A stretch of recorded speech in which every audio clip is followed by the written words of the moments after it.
Good morning எல்லாருக்கும். கேக்குதா பேசுறது?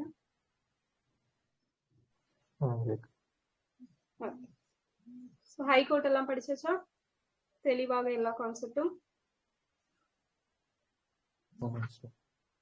ஓகே, சோ ஹைகோர்ட் ஆர்டிகல் எதுல இருந்து எது வரைக்கும் கவர் ஆகுது? 214 to 232. 214 to 232, 214 இருந்து 232 வரைக்கும் ஹைகோர்ட் பத்தி சொல்லக்கூடிய ஆர்டிகல். சோ எத்தனை ஸ்டேட்ஸ் யூனியன் டெரிட்டரிக்கு காமனான ஹைகோர்ட் இருக்கு?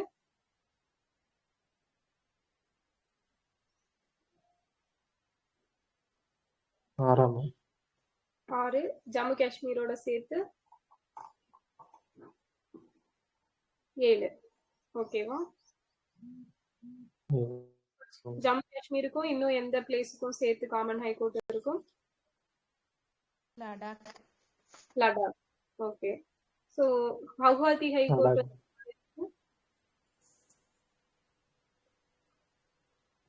கவுஹாத்தி எந்தெந்த ஸ்டேட்ஸ்க்கு?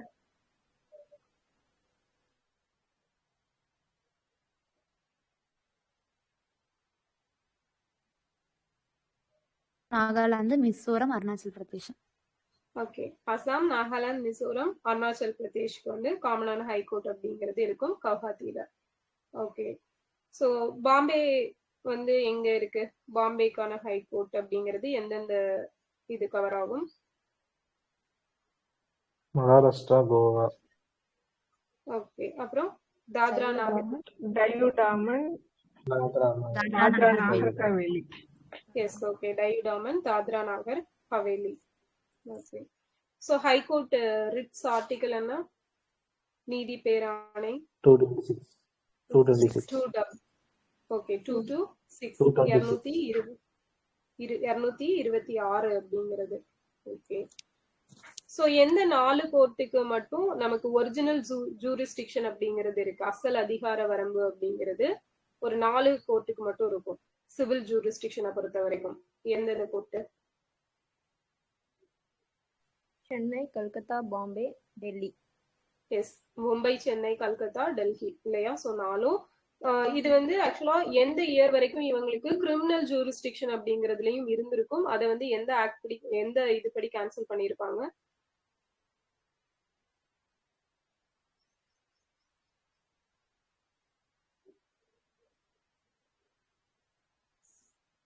எஸ், 1973. ஓகேவா? கிரிமினல் ப்ரொசீஜர் கோட் 1973, குற்றவியல் நடைமுறை சட்டம், அதன்படி கேன்சல் பண்ணிருப்பாங்க. சோ அதுக்கப்புறத்துல இருந்து நம்மளுக்கு சிவில் ஜூரிஸ்டிக்ஷன் மட்டும்தான் இருக்குது. ஓகே,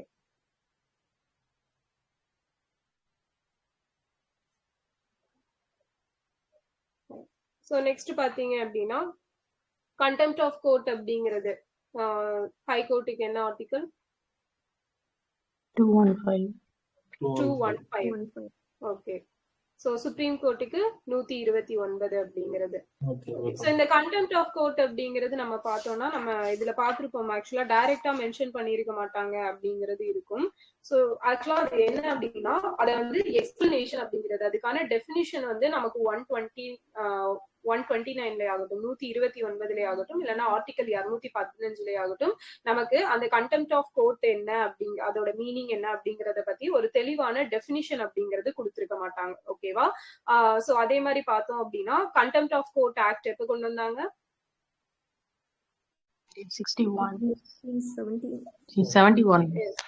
1971 தான் நீதிமன்ற அவமதிப்பு சட்டம் அப்படிங்கிறது கொண்டு வந்திருப்பாங்க.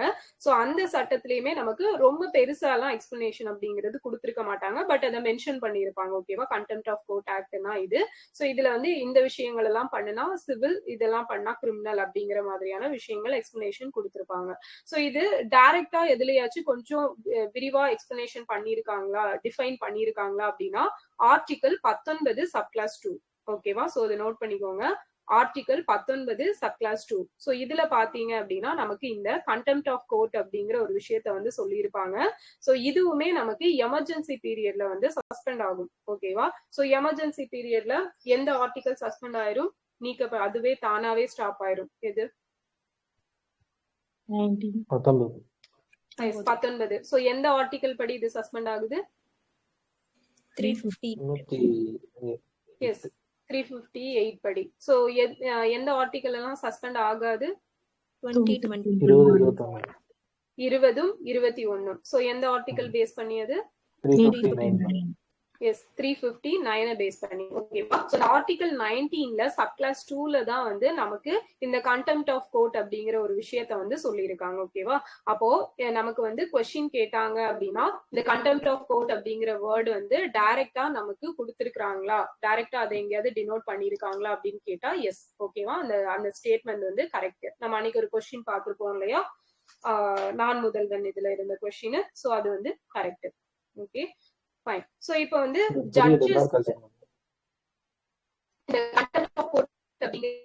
நீதிமன்ற அவமதிப்பு அப்படிங்கிறது நமக்கு டைரக்டா சொல்லி இருக்கிறாங்களா, கான்ஸ்டிடியூஷன்ல அத பத்தி சொல்லி இருக்காங்களா அப்படின்னா சொல்லி இருக்கிறாங்க. ஓகேவா? இந்த ஆர்டிகல் 19ல கிளாஸ் 2ல ஃபர்ஸ்ட் மென்ஷன் பண்ணிருப்பாங்க. அதுக்கப்புறம் புரிஞ்சா? புரிஞ்சு. ஓகே. சோ அதுதான் இருக்கு. கான்ஸ்டிடியூஷன் இல்லன்னு சொல்லிருக்காங்க. இந்த பேஜ் நம்பர் 360 பாருங்க. ஆமா, அதுதான் ஆக்சுவலா அந்த அதை வச்சுதான் நானும் ஆக்சுவலா சொன்னேன். பட் அதுல என்னன்னா அது கரெக்டா பாருங்க, has not been defined by the constitution. ஓகேவா? அதை பத்தின எக்ஸ்பிளனேஷன் அப்படிங்கறது நமக்கு பெருசா கொடுத்திருக்க மாட்டாங்க. ஓகேவா?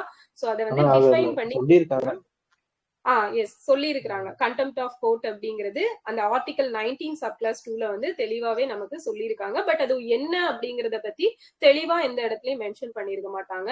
அதுக்காக தான் தனியா கண்டெம்ட் ஆஃப் கோர்ட் ஆக்ட் அப்படிங்கிறது 1971ல வந்து கொண்டு வந்திருப்பாங்க. சோ அதுல வந்து என்ன விஷயங்கள் சொல்லியிருப்பாங்க அப்படின்னா, சோ அதுலயுமே நமக்கு பெருசா வந்து இதுதான் அப்படிங்கறத சொல்லாம பட் எந்தெந்த விஷயங்களுக்காக அந்த நீதிமன்ற அவமதிப்பு நடக்கும் அப்படிங்கறத பத்தி சொல்லியிருப்பாங்க. ஓகேவா? சோ அதுதான் வந்து காலையில உங்களுக்கு அந்த குரூப்ல வந்து ஷேர் பண்ணிருப்பேன். அந்த பிக்சர் பாருங்க. ஆர்டிகல் 19ல குறிப்பிட்டிருப்பாங்க, அடிப்படை சுதந்திரங்களின் மீது நியாயமான கட்டுப்பாடுகளை விதிப்பதற்கான காரணங்களில் ஒன்றாக நீதிமன்ற அவமதிப்பு என்ற சொற்றொடர் பிரிவு 19(2) பயன்படுத்தப்பட்டுள்ளது அப்படிங்கிறது. ஓகேவா? சோ இதுதான் வந்து இந்த கண்டெம்ட் ஆஃப் கோர்ட் அப்படிங்கிறது இருக்கக்கூடியது. சோ நமக்கு டெபினிஷன் அப்படிங்கிறது தெளிவா இல்ல, பட் அந்த வேர்ட் அப்படிங்கிறது மென்ஷன் பண்ணிருக்காங்க. ஓகேவா? சோ இதை மட்டும் ஞாபகம் வச்சுக்கிட்டா போதும். புரிஞ்சா?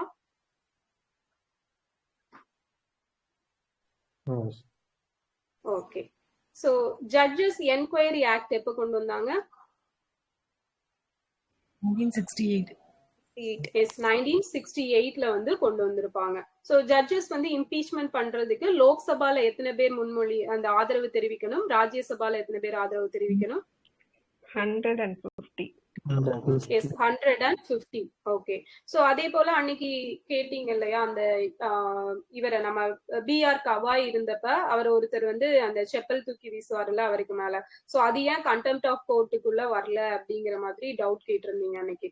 ஆக்சுவலா அந்த விஷயம் என்னன்னா அது வந்து நீதிமன்ற அவமதிப்பு அப்படிங்கிறது தான். பட் இந்த கண்டெம்ட் ஆஃப் கோர்ட் அப்படிங்கறத டிசைட் பண்ணக்கூடியது யாருன்னா அந்த சீஃப் ஜஸ்டிஸ் ஆஃப் இந்தியாவோ இல்லைன்னா நம்ம ஹைகோர்ட்ல இருக்கக்கூடிய சீஃப் ஜஸ்டிஸோ அவங்க தான் டிசைட் பண்றது. ஓகேவா? சோ அப்ப அவங்க வந்து செப்பல் எடுத்து வீசினது யாரு மேல? சீஃப் ஜஸ்டிஸ் மேலதான் வீசினாங்க. சோ அந்த பார் கவுன்சில் ஆகட்டும், சோ அந்த ஜட்ஜஸ்க்கான எல்லா அமைப்புகளுமே வந்து என்னதான் சொன்னாங்க, கண்டெம்ட் ஆஃப் கோர்ட் வந்து கண்டிப்பா ஃபைல் பண்ணிதான் ஆகணும் அப்படின்னு சொல்லியிருப்பாங்க.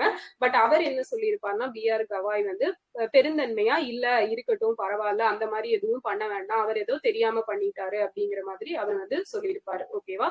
சோ அப்ப அந்த பார் கவுன்சில்ல இருக்கிறவங்க எல்லாம் என்ன சொல்லியிருப்பாங்க அப்படின்னா, ஓகே நீங்க பண்றதெல்லாம் ஓகே தான், பட் இதுவே ஒரு நகைச்சுவைக்கு இடமான ஒரு விஷயமா ஆயிடக்கூடாது, கடைசியில எல்லாரும் வந்து கிரிட்டிசைஸ் பண்ணிடக்கூடாது, இந்த லெவல்ல தான் ஜுடிஷியரி சிஸ்டம் இருக்குது அப்படிங்கிற மாதிரி யாரும் சொல்லாம இருக்கிற வரைக்கும் ஓகே தான் அப்படிங்கிற மாதிரி சொல்லியிருப்பாங்க. ஓகேவா? சோ அதனாலதான் அதுல எந்த அந்த அவருக்கு மேல அந்த கண்டெம்ட் ஆஃப் கோர்ட் அப்படிங்கிற ஒரு விஷயத்த வந்து முன்னெடுத்திருக்க மாட்டாங்க. Okay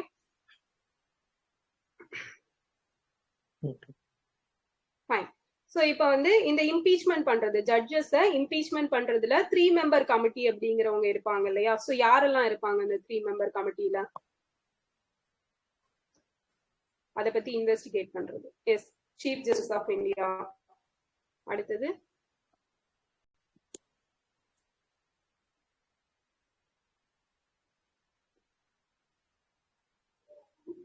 chief justice of India இருப்பாங்க. அப்படி இல்லைன்னா சுப்ரீம் கோர்ட்ல ஒரு சீனியர் ஜட்ஜ் அப்படிங்கிறவங்க இருப்பாங்க. Yes, chief justice of high court இருப்பாங்க, உயர் நீதிமன்றத்தோட தலைமை நீதிபதி. அதுக்கப்புறம் இன்னொருத்தங்க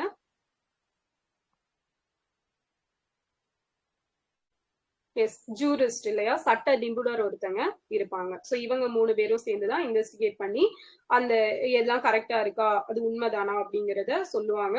சப்போஸ் அது உண்மை இல்ல, எவிடன்ஸ் எல்லாம் ப்ரூவ் பண்ண முடியல அப்படின்னா அதை வந்து அப்படியே ஸ்டாப் பண்ணிடுவாங்க. ஓகேவா, ஃபைன். ஸோ நெக்ஸ்ட் பார்த்தோம் அப்படின்னா சபார்டினேட் கோர்ட்ஸ். ஸோ துணை நீதிமன்றங்கள் அப்படிங்கறத எடுத்துட்டோம் அப்படின்னா இதுக்கான ஆர்டிக்கல் எதுல இருந்து எது வரை கவர் ஆகும் நமக்கு? துணை நீதிமன்றங்கள்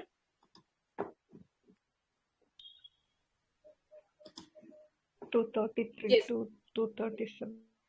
233 to 237 வரைக்கும் கவர் ஆகும். ஸோ ஆர்டிகல் 232 இப்போ இருக்குதா நமக்கு கான்ஸ்டிடியூஷன்ல? 232 இல்ல. இல்ல. ஓகே, ரிப்பீல் பண்ணிட்டாங்க இல்லையா? ஃபைன். ஸோ ஒரு ஆர்டிகல் பாத்தீங்க அப்படின்னா நமக்கு சுப்ரீம் கோர்ட்டோட செஷன்ஸ் அப்படிங்கறத எங்க வேணா நடத்திக்கலாம், பிரசிடென்டோட முன்னனுமதியோட பெற்று எங்க வேணா நடத்திக்கலாம். பட் அதோட மெயின் பிளேஸ், அந்த ஸ்ட்ரக்சர் அப்படிங்கறத மாத்தக்கூடாது அப்படின்னு ஒரு ஆர்டிகல் சொல்லும். ஸோ அது எந்த ஆர்டிகல்?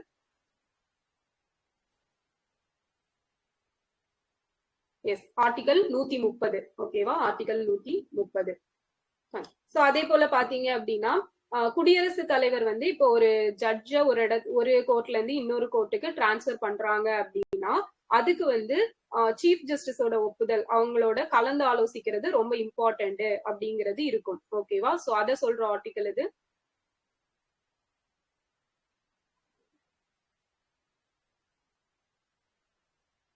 மூணு ஒரே நம்பர் வருமே. எஸ், 222. ஓகேவா, 222 அப்படிங்கிறது தான் அந்த விஷயத்த சொல்லக்கூடியது. சோ 111 எதை பத்தி பேசும்? 111 அவர் பிரசிடென்ட். எஸ், பிரசிடென்டோட வீட்டோ பவர். ஓகேவா, பிரசிடென்டோட வீட்டோ பவர் தான் 111. ஓகே, சோ 333 இது வந்து கவர்னர். கவர்னரா? Anglo Indian. Yes, Anglo Indian வந்து ஆங்கிலோ இந்தியனை செலக்ட் பண்றது. சோ எத்தனை பேரை செலக்ட் பண்ணுவாரு? 1. சோ அது இப்ப இருக்குதா? இல்ல. ரிப்பிள் ஆயிடுச்சு. எஸ், எந்த அமெண்ட்மெண்ட் படி? 104 2019. அது எப்ப இம்ப்ளிமெண்ட் பண்ணாங்க? 2019 2020 நடைமுறைக்கு வந்தது. 2020 Jan 25. Jan 25. ஓகே, Jan 25 2020 வந்து நடைமுறைக்கு வந்திருக்கும். ஓகே, சோ இப்ப ஆர்டிகல் 233 என்ன சொல்லுது பாத்தீங்க அப்படின்னா மாவட்ட நீதிபதிகளோட நியமனம் அப்படிங்கறத பத்தி சொல்லக்கூடியது. ஓகேவா, சோ அதுதான் வந்து நமக்கு 233.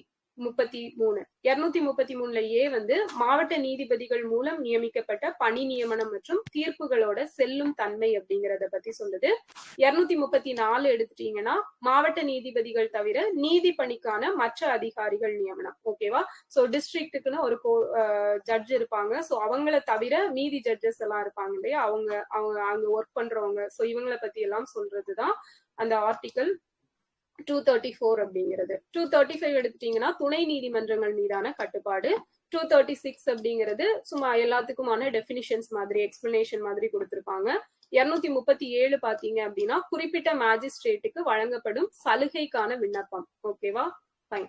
சோ பிரீஃப்லி அப்படிங்கிறது நமக்கு ஒரு வேர்டு இருக்கும் இல்லையா, இந்த காலேஜ் ஸ்கூல்ல எல்லாம் பார்த்திருப்போம், மெயின்ஸ்லயுமே பார்த்திருப்போம் இல்லையா. எக்ஸ்பிளைன் திஸ் கொஸ்டின் பிரீஃப்லி அப்படின்னு சொல்லி. பிரீஃப்லின்னா மீனிங் என்ன? சுருக்கம் தான் சொல்லுவாங்க. ஷார்ட்லி. ஓகேவா, சுருக்கமாக அப்படிங்கிறது. ஓகேவா, ஃபைன்.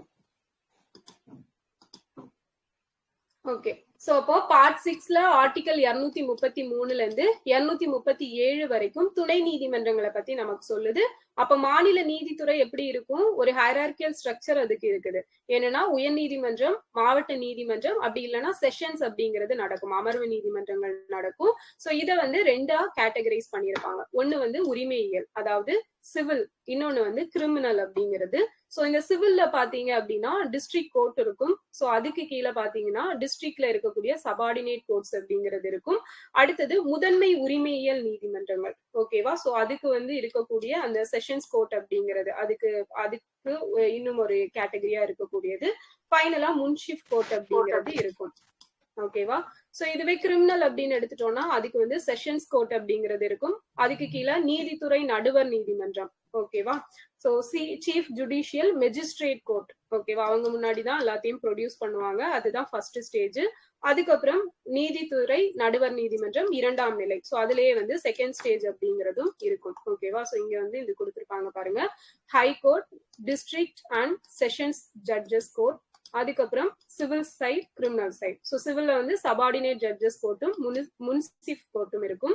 கிரிமினல் சைட்ல எடுத்துட்டீங்கன்னா சீஃப் ஜுடிஷியல் மெஜிஸ்ட்ரேட் கோர்ட்டும் ஜுடிஷியல் மெஜிஸ்ட்ரேட் கோர்ட் அப்படிங்கிறது இருக்கும். சோ தலைமை, அதுக்கு கீழே நார்மலா ஒரு ஜுடிஷியல் கோர்ட் அப்படிங்கிறது இருக்கும்.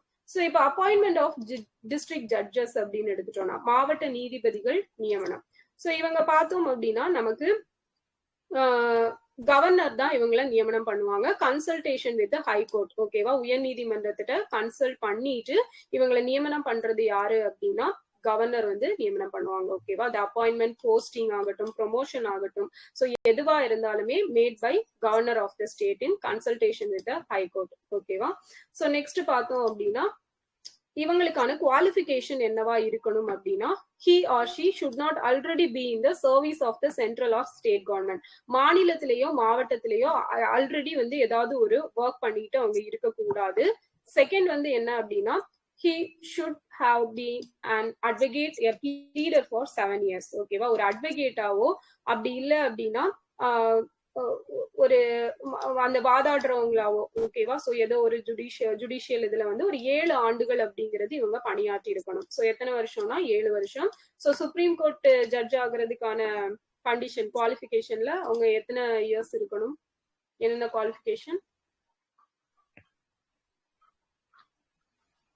5 இயர்ஸ் ஜட்ஜ். ஓகே. அப்படி இல்லைன்னா 10 இயர்ஸ் வந்து அட்வொகேட்டா பிராக்டிஸ் பண்ணிருக்கணும். சோ ஹை கோர்ட்டுக்கு 10 இயர்ஸ், ரெண்டுமே வந்து 10 இயர்ஸ் அப்படிங்கிறது இருக்கணும். 10 இயர்ஸ் அட்வொகேட், 10 இயர் வந்து இதா இருக்கணும். ஓகே. சோ இதுல பாத்தீங்கன்னா டிஸ்ட்ரிக்ட் கோர்ட்டுக்கு எத்தனை வருஷம் கொடுத்திருக்காங்க? 7 இயர்ஸ். ஓகேவா? ஓகே. 3ஐயும் அப்படியே ஒரு செட்டா ஞாபகம் வச்சுக்கோங்க. அடுத்தது he or she should be recommended by the high court for appointment. So அவங்கள வந்து அப்பாயிண்ட் பண்றதுக்கு யாரு கண்டிப்பா ரெக்கமெண்டேஷன் பண்ணணும் அப்படின்னா ஹை கோர்ட் வந்து ரெக்கமெண்டேஷன் கொடுக்கணும். சோ அடுத்தது பார்த்தோம் அப்படின்னா இவங்களோட அப்பாயின்மெண்ட் அப்படின்னு எடுத்துட்டோம் அப்படின்னா the appointment of persons to the judicial service of the state are made by governor of the state after consultation with the state public service commission and the high court. ஓகேவா? So high court கிட்டையும் அவங்க ஒப்புதல் வாங்கணும், ஒரு consultation பண்ணிக்கணும் governor அவங்கள appoint பண்ணும்போது. அதே போல ஸ்டேட் பப்ளிக் சர்வீஸ் கமிஷன் இருக்கும் இல்லையா? சோ அவங்க கிட்டையும் ஒரு கன்சல்டேஷன் அப்படிங்கறது கேட்டிருக்கணும். சோ 2 பேருக்கிட்டையும் ஒரு ஒப்புதல், ஒரு டிஸ்கஸ் பண்ணிட்டு தான் வந்து அவங்கள நியமனம் பண்ணணும். ஓகே. சோ நெக்ஸ்ட் வந்து கண்ட்ரோல் ஓவர் சபார்டினேட் கோர்ட்ஸ் அப்படின்னு கொடுத்திருப்பாங்க. சோ இது ஃபுல்லாவே வந்து யாரு கண்ட்ரோல்ல தான் இருக்கும் அப்படின்னா நமக்கு ஹை கோர்ட்டோட கண்ட்ரோல்ல தான் இருக்கும். ஏன்னா ஹை கோர்ட்டுக்கு கீழே இருக்கக்கூடிய சபார்டினேட் கோர்ட் எல்லாமே ஹை கோர்ட் கண்ட்ரோல்ல தான் இருக்குது. அடுத்தது பார்த்தோம் அப்படின்னா மாவட்ட நீதிபதியோட அதிகாரங்கள் அப்படிங்கிறது. சோ இந்த மாவட்ட நீதிபதிகளோட அதிகாரங்கள் இவங்க தான் மிக உயர்ந்த நீதி அதிகாரம் கொண்டவங்க. ஒரு மாவட்டம், டிஸ்ட்ரிக்ட் அப்படின்னு எடுத்துட்டோம்னா இவங்க தான் எல்லாமே. அண்ட் உரிமையல் குற்றவியல் வழக்குகளில் அசல் மற்றும் மேல்முறையீடு அதிகாரம் இவருக்கு இருக்கும். ஓகேவா? சோ ஒரிஜினல் ஜூரிஸ்டிக்ஷனும் இருக்கும், அப்பீலேட் அப்படிங்கிறதும் இருக்கும், both civil and criminal cases. அடுத்தது உரிமையல் வழக்குகளை விசாரிக்கும் போது இவர் மாவட்ட நீதிபதி என்று அழைக்கப்படுவார். ஓகேவா? சோ சிவில் கேசஸ இவங்க விசாரிக்கிறாங்க அப்படின்னா இவங்கள மாவட்ட நீதிபதினு சொல்லுவாங்க. கிரிமினல் கேசஸ விசாரிக்கிறாங்க அப்படின்னா இவங்கள செஷன்ஸ் ஜட்ஜ் அப்படின்னு சொல்லுவாங்க. ஓகேவா? சோ இங்க கொடுத்திருப்பாங்க பாருங்க. when he or she deals with civil cases known as the district judge. ஓகேவா? சிவில் கேசஸ் அவங்க ஹேண்டில் பண்றப்ப இவங்களை டிஸ்ட்ரிக்ட் ஜட்ஜுனும், அதுவே கிரிமினல் கேசஸ் ஹேண்டில் பண்றப்ப செஷன்ஸ் ஜட்ஜுனும் சொல்லுவாங்க. ஓகேவா? மாத்தி போட்டுறக்கூடாது. ஸோ கிரிமினல் கேசஸ்னா தான் செஷன் ஜட்ஜ், அதே வந்து கிரிமினல் சிவில் கேசஸ் அப்படின்னா ஜஸ்ட் டிஸ்ட்ரிக்ட் ஜட்ஜ் அப்படின்னு சொல்லுவாங்க. மாவட்ட நீதிபதி நீதி மற்றும் நிர்வாக அதிகாரங்களை கொண்டிருப்பாங்க.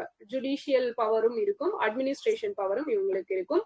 மாவட்டத்தில் இருக்கக்கூடிய அனைத்து துணை நீதிமன்றங்களையும் மேற்பார்வையிடும் அதிகாரம் இவங்களுக்கு இருக்குது.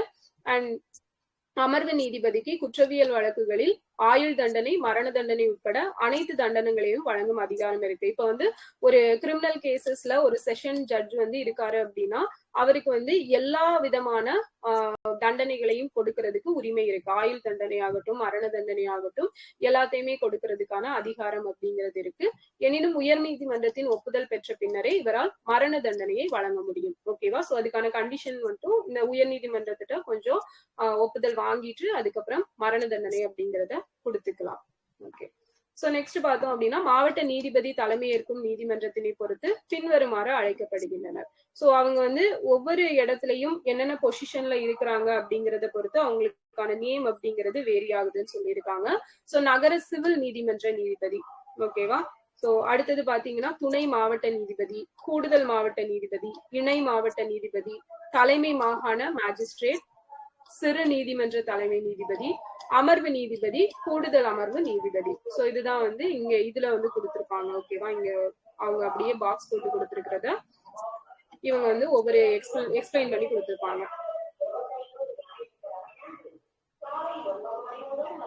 So judicial magistrate tries criminal cases which are punishable with imprisonment for a terms of up to 3 years. ஓகேவா? சோ அவங்க வந்து ஏதாவது கிரிமினல் கேசஸ் வந்து தீர்ப்பு கொடுக்கறாங்க அப்படின்னா 3 வருட தண்டனையுடன் கூடிய ஒரு தண்டனை அப்படிங்கறத கொடுக்க முடியும். ஓகேவா? 3 years மேக்ஸிமம் வந்து கொடுக்கலாம். ஓகே, ஒரே நிமிஷம்.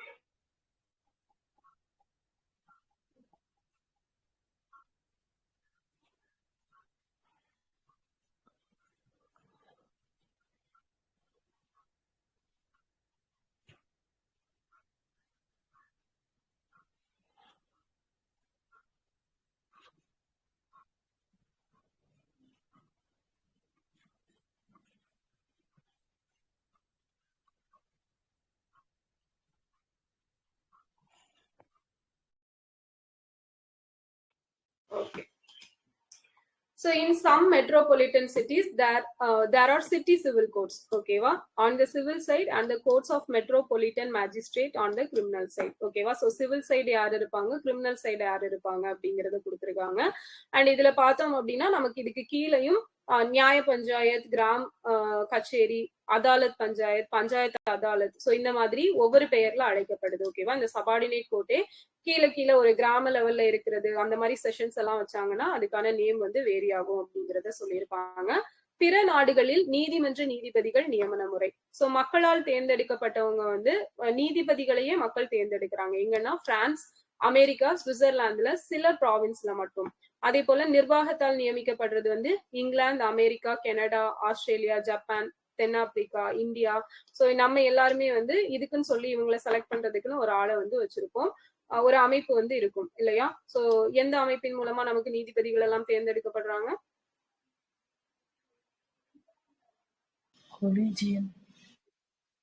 Collegium system. So collegium system எப்போ இம்ப்ளிமெண்ட் பண்ணாங்க?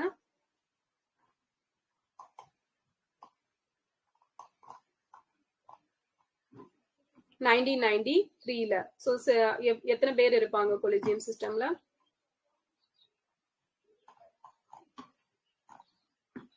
1+4.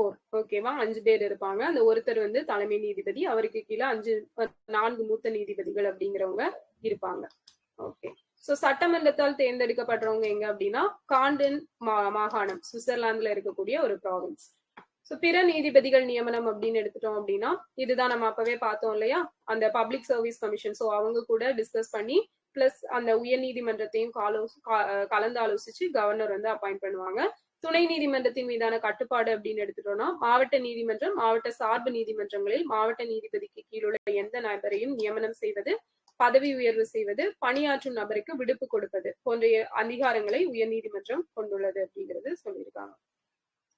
சோ இது இல்லாம வேற என்னெல்லாம் இருக்கு அப்படிங்கிறது தான் இதுல கொடுத்திருப்பாங்க. ஸோ ஃபர்ஸ்ட் வந்து மாவட்ட நீதிமன்றங்கள்னு எடுத்துட்டோம்னா டிஸ்ட்ரிக்ட் லெவல்ல உரிமையியல் வழக்குகளை விசாரிக்கும் நீதிமன்றங்களை மாவட்ட நீதிமன்றங்கள். ஸோ சிவில் கேசஸ் எல்லாம் யாரு ஹேண்டில் பண்றாங்களோ அவங்களதான் வந்து இந்த டிஸ்ட்ரிக்ட் கோர்ட்ஸ் அப்படின்னு சொல்லி சொல்லுவாங்க. செஷன் கோர்ட்ஸ்ன்னு சொல்லி யாரு எந்த இதை சொல்லுவாங்கன்னா கிரிமினல் கேசஸ் நடக்கிற இடங்களை செஷன் கோர்ட் அப்படின்னு சொல்லி சொல்லுவாங்க. பஞ்சாயத்து நீதிமன்றங்கள். ஸோ பஞ்சாயத்து கோர்ட் அப்படிங்கிறது கிராம அளவுல நடக்கக்கூடிய உரிமையியல் குற்றவியல் வழக்குகள் எல்லாம் ஹேண்டில் பண்றாங்கல்ல அவங்க. சோ வருவாய் நீதிமன்றங்கள் அப்படின்னா நில ஆவணங்கள் தொடர்பான வழக்குகளை விசாரிக்கிறது. சோ லேண்ட் ரிலேட்டடான கேசஸ் எல்லாம் பாத்துக்கிறது. சோ நில வருவாயை நிர்ணயம் செய்து நில உரிமையாளரிடமிருந்து அதை வசூலிப்பது, இதெல்லாம் பாக்குறது என்னன்னா ரெவென்யூ கோர்ட். ஓகேவா? சோ இதெல்லாம் நார்மலாவே நம்ம தெரிஞ்சுக்க வேண்டிய விஷயங்கள். ஓகேவா? எக்ஸாம் பாயிண்ட் ஆஃப் வியூன்னு இல்ல நார்மலாவே எல்லாரும் தெரிஞ்சு வச்சிருக்க வேண்டிய ஒரு விஷயம். சோ அடுத்தது மக்கள் நீதிமன்றம், லோக் அதாலத். இதை பத்தி நம்ம தனியாவே பார்ப்போம். விரைவான நீதியை வழங்க லோக் அதாலத் அப்படிங்கிறது அமைக்கப்படுது. சோ இதோட பொருள் தான் மக்கள் நீதிமன்றம். சோ லோக் அப்படின்னா மீனிங் என்ன? மக்கள். பீப்புள். மக்கள். லோக் பவன். Okay, people. லோக் பவன் அப்படின்னு சொல்லி ரீசன்டா எதோட நேம மாத்திருப்பாங்க? கவர்னர் மாளிகை. கவர்னர் மாளிகை, ராஜ்பவன். எஸ், ராஜ்பவனை லோக் பவன் மாத்திருப்பாங்க. சேவா தீர்த் அப்படின்னு சொல்லி எதை மாத்திருப்பாங்க? PM office. PM office. Yes, PM office வந்து சேவா தீர்த் அப்படின்னு சொல்லி மாத்திருப்பாங்க. பிஎம் ஆபீஸ் அப்படிங்கிற பேர் வந்து எப்போ கொண்டு வந்தாங்க? 1977. 1977ல யாரோட பீரியட்ல?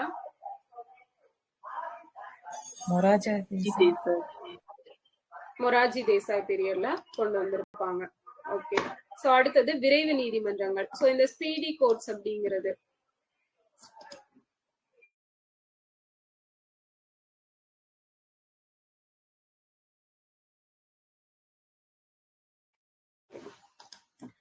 விரைவு நீதிமன்றங்கள் நீண்ட காலமாக நிலுவையில் உள்ள வழக்குகள் மற்றும் கீழ் நீதிமன்ற வழக்குகளை முடிவுக்கு கொண்டு வரும் நோக்கத்துக்காக கிபி 2000 ஆண்டில் இந்த நீதிமன்றங்கள் வந்து தோற்றுவிக்கப்பட்டது. ஓகேவா? 2000ல தான் இந்த ஸ்பீடி கோர்ட்ஸ் அப்படிங்கிறது வந்து ஸ்டார்ட் பண்ணி வச்சிருப்பாங்க. ஓகேவா? சோ இது வந்து ப்ரீவியஸ் இயர்ல கேட்டிருக்காங்க, இம்பார்ட்டன்ட் ஆனது.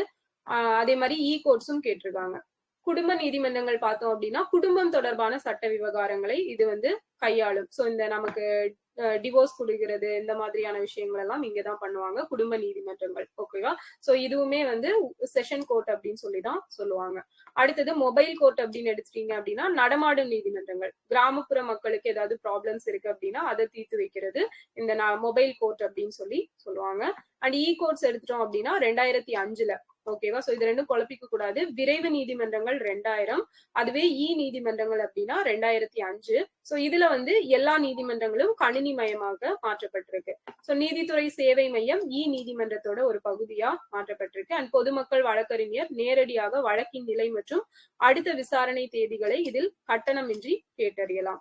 ஓகேவா? சோ அதுக்குதான் இந்த இ கோர்ட்ஸ் அப்படிங்கிறது. அடுத்தது உயர் நீதிமன்றத்தின் சுதந்திரம் அப்படிங்கறத கொடுத்திருப்பாங்க.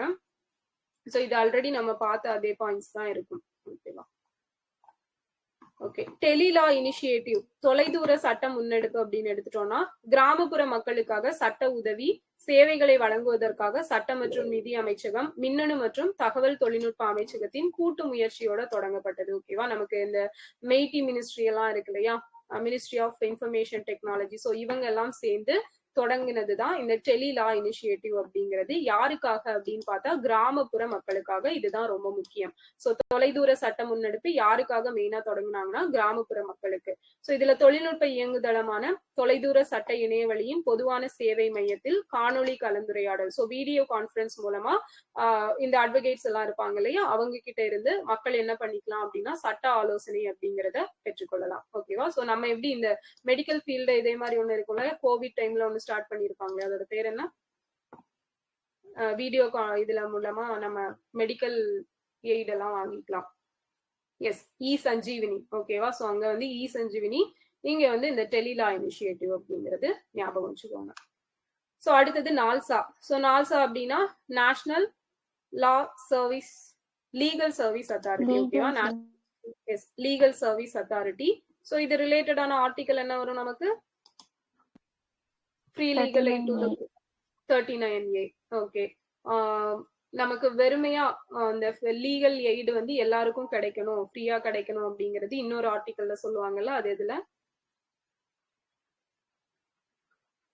44 இல்ல, அது யூனிஃபார்ம் சிவில் கோட் இல்லையா? 21 ஓகேவா? 21ல வந்து சொல்லியிருப்பாங்க. ஓகே. சோ நெக்ஸ்ட் பாத்தீங்க அப்படின்னா இந்த தேசிய சட்ட சேவைகள் அப்படிங்கிறது வந்து எந்த சட்டத்தின் மூலமா கொண்டு வந்திருப்பாங்கன்னா 1987ல வந்து லீகல் சர்வீஸ் ஆக்ட் அப்படிங்கிற ஒண்ணு வந்து கொண்டு வந்திருப்பாங்க. ஓகேவா? சோ இது எப்ப நடைமுறைக்கு வந்துச்சு இந்த சட்டம்? அந்த டேட்டை வந்து நம்ம தேசிய எஸ் நவம்பர் 9. சோ என்ன டேவா செலிப்ரேட் பண்ணுவோம்? எஸ் 1995 நவம்பர் 9ல என்ன டே? Legal services. எஸ் சட்ட சேவைகள் தினம் இல்லையா? லீகல் சர்வீசஸ் டே அப்படின்னு சொல்லி நம்ம செலிப்ரேட் பண்றோம். அந்த டேட் ரொம்ப முக்கியம். நவம்பர் 9 1995ல தான் இந்த 1987ல இயற்றப்பட்ட சட்டம் அப்படிங்கிறது நடைமுறைக்கு வந்திருக்கும். சோ இது சமுதாயத்தில் நலிந்த பிரிவினருக்கு இலவச சட்ட உதவிகளை வழங்குவதோடு பிரச்சனைகளுக்கு இணக்கமான முறையில் தீர்வு காண லோக் அதாலத்தை ஏற்பாடு செய்கிறது. ஓகேவா? சோ நமக்கு அந்த லோக் அதாலத் அப்படிங்கிறது இதை பேஸ் பண்ணி தான் உருவாக்கி இருப்பாங்க. ஸோ அது வந்து நம்ம தனி டாபிக்ல பார்க்கலாம். லோக் அதாலத், லோக்பால், லோகாயுக்தாலாம். ஸோ பகுதி 7 முதல் அட்டவணையில் உள்ள பி பகுதி மாநிலங்கள் அப்படிங்கிறது. ஸோ இதை வந்து ரிப்பீல் பண்ணிட்டாங்க. இதுல என்ன இருந்துச்சு அப்படிங்கறத மட்டும் ஜஸ்ட் தெரிஞ்சுக்கோங்க. இந்திய அரசியல் அமைப்பு நடைமுறைக்கு வந்த போது இந்தியாவில் உள்ள மாகாணங்கள் அனைத்தும் ஏபிசிடின்னு 4 வகையா பிரிச்சிருக்காங்க இல்லையா? இதுல டில என்ன ஒரே ஒரு யூனியன் டெரிட்டரி இருந்திருக்கும்? எது இருந்திருக்கும்? அந்தமான் நிக்கோபார். அந்தமான் நிக்கோபார் வந்து டில இருந்திருக்கும். அதுதான் வந்து இப்ப கூட எக்ஸாம்ல கேட்டிருந்திருப்பாங்க. Okay. So 1956 7th constitutional amendment act படி ஏபிசிடியில் இருந்த மாகாணம் அனைத்தும் மாநிலங்களாகவும் யூனியன் பிரதேசங்களாகவும் மறுசீரமைப்பு செய்யப்பட்ட காரணத்தினால் இந்திய அரசியல் அமைப்பிலிருந்து பகுதி 7 வந்து நீக்கப்பட்டுருச்சு. ஓகேவா? சோ இந்த ரீசன்னாலதான் நீக்கி இருக்காங்க. 7th கான்ஸ்டிடியூஷனல் அமெண்ட்மெண்ட் ஆக்ட் 1956ல என்னெல்லாம் பண்ணிருப்பாங்க? ஆல்ரெடி 2 விஷயங்கள் பார்த்திருப்போம். என்னெல்லாம் பார்த்தோம்? கவர்னர் வந்து 2 or more ஸ்டேட்ஸ்க்கு இருக்கலாம்னு சொல்லியிருப்பாங்க. 2 or more ஸ்டேட்ஸ்க்கு கவர்னர் இருக்கும்போது அவங்களோட சேலரிய பத்தி, அந்த சேலரி டிசைட் பண்றது யாரு அப்படிங்கறத பத்தினது 158ல 3A. ஓகேவா? சோ அததான் ஒண்ணுல சொல்லியிருப்பாங்க. இன்னொன்னு நேத்து பார்த்திருப்போமே, ஹைகோர்ட் ரிலேட்டடா. ஹைகோர்ட் ரிலேட்டடா.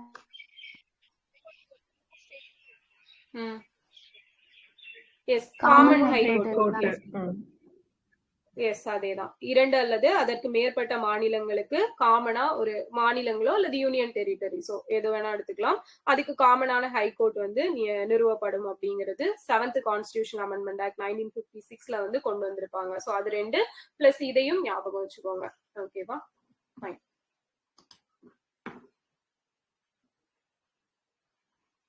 ஸோ நமக்கு ஸ்டார்டிங்ல இந்த 1956 டைம்ல வந்து ஸ்டேட் ரீஆர்கனைசேஷன் ஆக்ட் கொண்டு வந்திருப்பாங்க இல்லையா? ஸோ அந்த டைம்ல எத்தனை ஸ்டேட் எத்தனை யூனியன் டெரிட்டரிஸ் இருந்தது? 14 மேம். எஸ் 14 ஸ்டேட்டும் 6 யூனியன் டெரிட்டரிஸ் அப்படிங்கிறதும் இருந்திருக்கும். ஓகே. ஸோ நெக்ஸ்ட் பாத்தீங்க அப்படின்னா ட்ரிபுனல்ஸ். ஓகேவா? ஸோ இது தமிழ்ல நோட்ஸ் எடுக்கிறவங்க வேணா எடுத்துக்கோங்க. இது பிக்சர் எடுக்கல. ஒரே நிமிஷம்.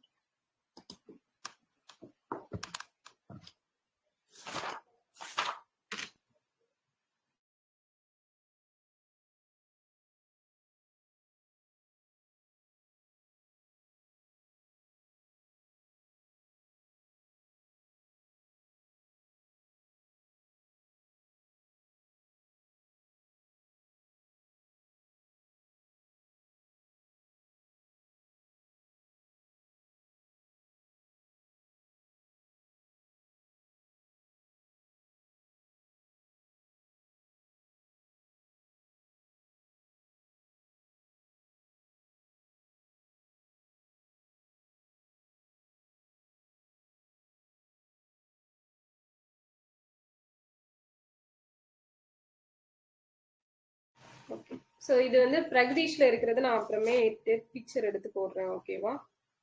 ஸோ இப்போதைக்கு இது பார்த்துக்கோங்க. நான் அந்த பிடிஎஃப் மட்டும் இப்போ கொடுக்குறேன். ஓகே. சோ இதுல என்ன சொல்லியிருப்பாங்க அப்படின்னா நமக்கு ட்ரிபுனல்ஸ் அப்படிங்கிறது. சோ ட்ரிபுனல்ஸ் அப்படின்னா என்ன தமிழ்ல? தீர்ப்பாயம். தீர்ப்பாயங்கள். ஓகேவா? சோ அப்போ original constitution did not contain provision with respect to tribunals அப்படிங்கிறது. நமக்கு கான்ஸ்டிடியூஷன் எப்ப நடைமுறைக்கு வந்தது? நமது அரசியலமைப்பு சட்டம்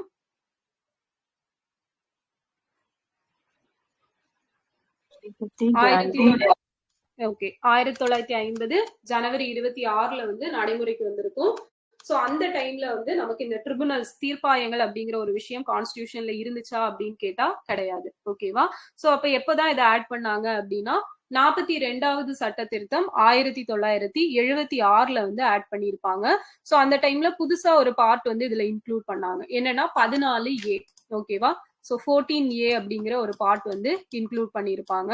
சோ அதுல பார்த்தோம் அப்படின்னா நமக்கு இந்த ட்ரிபுனல்ஸ் அப்படிங்கிறது 2 ஆர்டிகிளோட கொண்டு வந்திருப்பாங்க. ஒன்னு வந்து 323A, இன்னொன்னு பார்த்தோம்னா 323B அப்படிங்கிறது. சோ இந்த 323A எடுத்துட்டீங்க அப்படின்னா அட்மினிஸ்ட்ரேட்டிவ் ட்ரிபுனல்ஸ். ஓகேவா? நிர்வாக தீர்ப்பாயங்கள் அப்படிங்கிறது இதுக்கு கீழே வரும். 323B பாத்தீங்க அப்படின்னா ட்ரிபுனல்ஸ் ஃபார் அதர் மேட்டர்ஸ். ஓகேவா? சோ நிர்வாகம் ரிலேட்டடா வரக்கூடியது இல்லாம மத்த விஷயங்கள் இருக்கக்கூடியது 323Bல வந்து வரும். சோ அது என்னது அப்படிங்கறத பார்க்கலாம். சோ அப்ப இந்த அட்மினிஸ்ட்ரேட்டிவ் ட்ரிபுனல்ஸ் அப்படிங்கிறது தான் 323Aல வந்து இருக்கக்கூடியதுன்னு பார்த்தோம். சோ எந்த அமெண்ட்மெண்ட் படி இதை ஆட் பண்ணிருக்காங்க?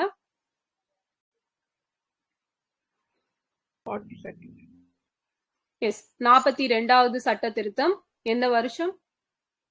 1976. சோ இதை என்னன்னு சொல்லுவாங்க இந்த 42வது சட்ட திருத்தத்தை? அரசியலமைப்பு.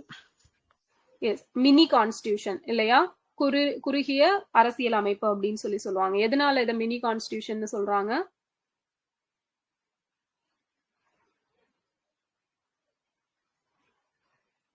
நிறைய திருத்தம் பண்ணியிருப்பாங்க. எஸ், நிறைய அமெண்ட்மெண்ட்ஸ் அப்படிங்கிறது கொண்டு வந்திருப்பாங்க. ஓகேவா? ஒரு குட்டி கான்ஸ்டிடியூஷனே மேக் பண்ணலாம், அந்த அளவுக்கு இதுல வந்து அமெண்ட்மெண்ட்ஸ் வந்து பண்ணியிருப்பாங்க. அதனாலதான் இதை வந்து ஒரு மினி கான்ஸ்டிடியூஷன் அப்படின்னு சொல்லியிருக்காங்க. சோ யாரோட பீரியட்ல கொண்டு வந்தாங்க? இந்திரா காந்தி அவங்க பீரியட்ல கொண்டு வந்திருப்பாங்க. ஓகே. சோ இப்ப இந்த அட்மினிஸ்ட்ரேட்டிவ் ட்ரிபுனல். ஓகேவா?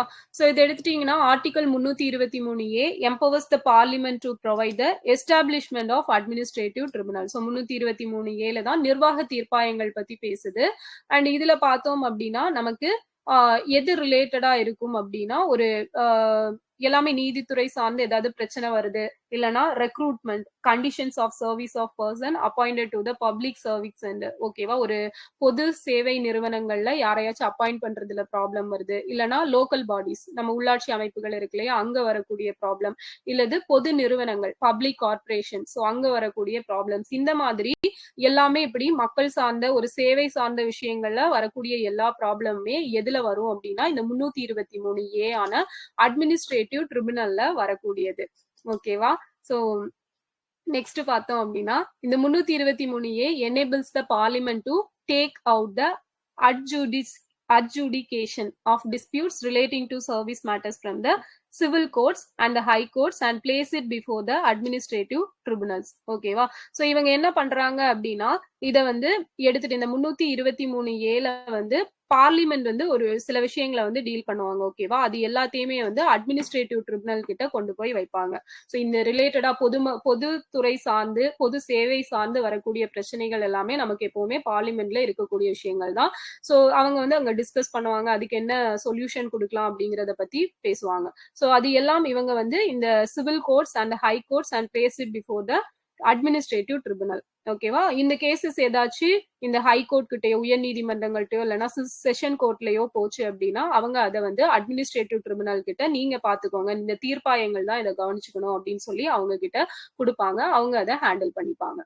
சோ இதுல பார்த்தோம் அப்படின்னா ஆர்டிகல் 323A அப்படிங்கிறது parliament has pass the administrative tribunal act. So இதுக்குன்னு சொல்லி ஒரு ஆக்ட் கொண்டு வந்திருக்காங்க 1985. சோ இது கூட இப்போ நடந்த எக்ஸாம்ல வந்து கேட்டிருப்பாங்க மேட்சிங்ஸ்ல. சோ அந்த ஆக்ட் வந்து மேட்ச் பண்ண சொல்லியிருப்பாங்க. சோ அப்போ நிர்வாக தீர்ப்பாயத்துக்கான சட்டம் ஏதாவது இருக்கா அப்படின்னா இருக்கு, 1985. சோ 1985ல வேற ஏதாவது நடந்துதா? கட்சி தாவல் தடை சட்டம். எஸ், கட்சி தாவல் தடை சட்டம். ஓகே, அது எந்த அமெண்ட்மெண்ட்? 52nd இல்லையா? 52வது சட்ட திருத்தம். சோ அது 1985 தான். சோ அதே 1985 தான் நமக்கு நிர்வாக தீர்ப்பாய சட்டமும் கொண்டு வரப்பட்டிருக்குது. So the act authorizes the central government to establish one central administrative tribunal and the state administrative tribunal. அப்போ இந்த ஆக்ட் படி என்ன பண்ணாங்க அப்படின்னா, சென்ட்ரல்ல ஒரு அட்மினிஸ்ட்ரேட்டிவ் ட்ரிபுனலும் நிர்வாக தீர்ப்பாயமும், ஸ்டேட்ல ஒரு நிர்வாக தீர்ப்பாயம் அப்படிங்கிறதும் அமைக்கப்பட்டுச்சு. And this act opened a new chapter in the sphere of providing speedy and inexpensive justice to the aggrieved public servants. ஓகேவா? சோ இதுல என்ன பண்ணிருக்காங்க அப்படின்னா, எதற்காக இந்த தீர்ப்பாயங்கள் அப்படின்னு பார்த்தோம்னா, மக்களுக்கு விரைவான நீதி கிடைக்கணும். அதே போல அந்த ரொம்ப விலை உயர்ந்த விஷயமா இருக்கும் இல்லையா, நம்ம கோர்ட்டுக்கு அப்படின்னு ஏறி இறங்கினாலே அந்த காசு அப்படிங்கிறது அதிகமா செலவாகும். சோ அந்த மாதிரி எல்லாம் இல்லாம ஒரு இன்எக்ஸ்பென்சிவ், சோ ரொம்பவே ஒரு அஃபோர்டபுள்ல வந்து எல்லாருக்கும் ஒரு ஜஸ்டிஸ் வந்து நீதி வந்து கிடைக்கணும் அப்படிங்கிறதுக்காக தான் இதை வந்து கொண்டு வந்திருப்பாங்க, இந்த அட்மினிஸ்ட்ரேட்டிவ் ட்ரிபுனல் அப்படிங்கறது. சோ இது நீதி ரிலேட்டடா ஏதாவது பழமொழிகள் இருக்குதா நீதி வழங்குறத பற்றி?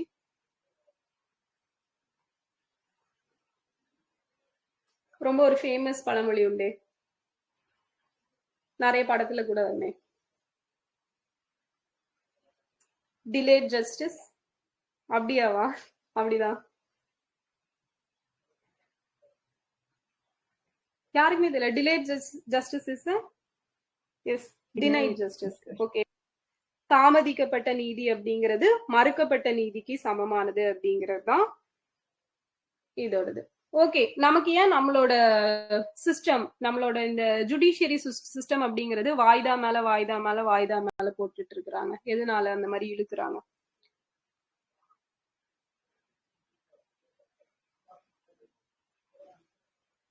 ரெண்டாயிரத்தி 10 நடக்கிற கேஸுக்கு 2025 தான் தீர்ப்பு சொல்லுவாங்க. அதுக்கு ஏதாவது ரீசன் இருக்குதா? ஏன் அந்த மாதிரி பண்ணணும்? உடனே எதனால தீர்ப்பு கொடுக்க மாட்டாங்க? ரொம்ப சிம்பிள் கான்செப்ட் தான். அந்த பிரச்சனை வந்து அதுக்குள்ள முடியுதான்னு பாக்குறதுக்காகவா மேம்? இல்ல, அந்த அப்படி பார்த்தா நம்ம இந்த கொலை பண்ணவங்களுக்கும் அந்த மாதிரி தானே இழுத்தடிச்சு கொடுக்குறாங்க. எவிடன்ஸுக்காக. ஓகே, கொஞ்சம் கிட்ட வந்துட்டீங்க. இன்னும் நம்மளோட ஜுடிஷியரி சிஸ்டமோட ஸ்பெஷாலிட்டியே அதுதான். அந்த ரீசன்னாலதான் வந்து அதை இழுத்தடிக்கிறாங்க. ஒரு நிரபராதி கூட தண்டிக்கப்படக்கூடாதுன்றது. அதேதான். ஓகேவா?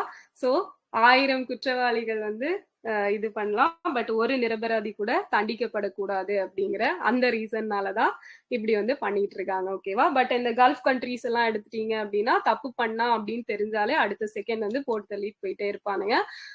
அங்க என்ன அப்படின்னா, அதுல ஒரு விஷயம், நல்ல விஷயம் இருக்கு. ஒண்ணு வந்து தண்டிக்கப்படுறாங்க அப்படிங்கிறது இருக்கு. இன்னொன்னு என்ன அப்படின்னா, அவங்கதான் கிரைம் பண்ணாங்களா அப்படிங்கறத விசாரிக்கவே மாட்டாங்க. இவங்க தான் பண்ணாங்க அப்படின்னு பாயிண்ட் பண்ணிட்டாலே அவங்கள வந்து முடிச்சிருவாங்க. ஓகேவா? சோ அந்த ஒரு விஷயம், சோ ஏதாவது ஒரு நிரபராதி எந்த ஒரு கட்டத்திலயுமே பாதிக்கப்படக்கூடாது அப்படிங்கறதா நம்மளோட ஜுடிஷியரி சிஸ்டத்தோட பெரிய ஓட்டை. ஓகேவா? அந்த ஓட்டையை பயன்படுத்தி தான் எல்லாருமே வந்து தப்பிச்சிட்டு இருக்காங்க. சோ அதனாலதான் அந்த கேசஸ் அப்படிங்கிறதும் யாரும் தண்டிக்கப்பட்டு கூடாது அப்படிங்கிற விதத்துல நீட்டிட்டு இருக்கிறாங்க. ஓகே, சோ நெக்ஸ்ட் பார்த்தோம் அப்படின்னா, சென்ட்ரல் அட்மினிஸ்ட்ரேட்டிவ் ட்ரிபுனல் CAT அப்படிங்கறத எடுத்துட்டோம் அப்படின்னா, இது நமக்கு மத்திய அளவுல ஒரு நிர்வாக தீர்ப்பாயம். இந்த ஆக்ட் படி தான் கொண்டு வந்திருப்பாங்க. 1985 ஆக்ட் படி கொண்டு வந்திருப்பாங்க.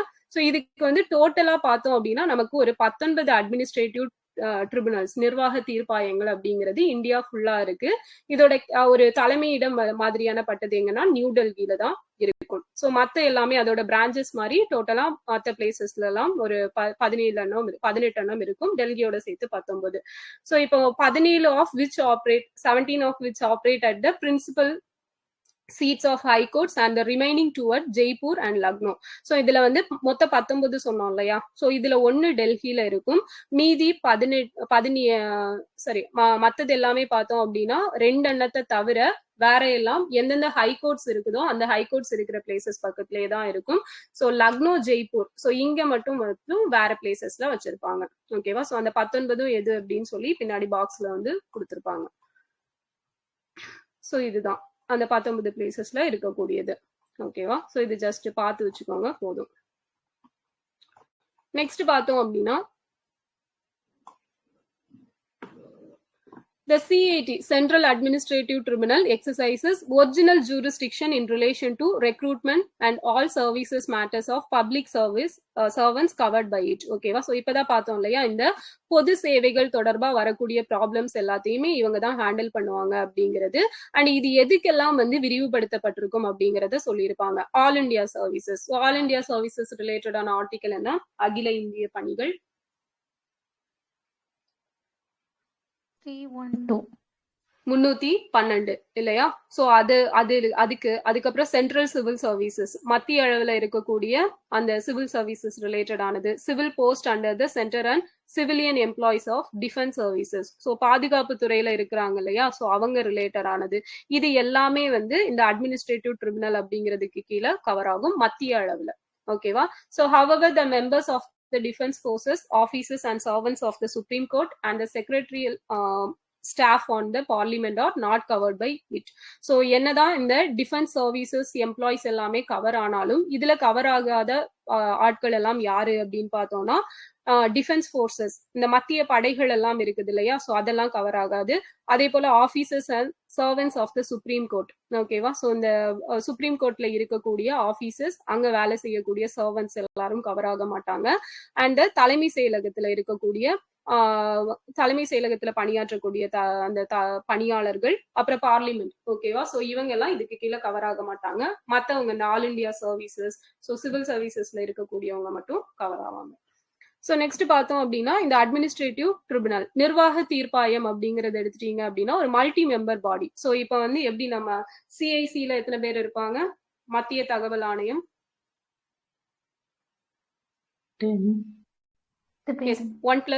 1+10 இருப்பாங்க இல்லையா. ஸோ இப்போ அதோட தலைவரா நியமிக்கப்பட்டவர் யாரு? ராஜ்குமார் கோயல் இல்லையா? ராஜ்கோபால் கோயலா? ஓகே, அவர் தான் நியமிக்கப்பட்டிருப்பாரு. சோ அவரோட பதவி காலம் எத்தனை வருடம்? ஆக்சுவலா இப்போ 2019 அமெண்ட்மெண்ட் படி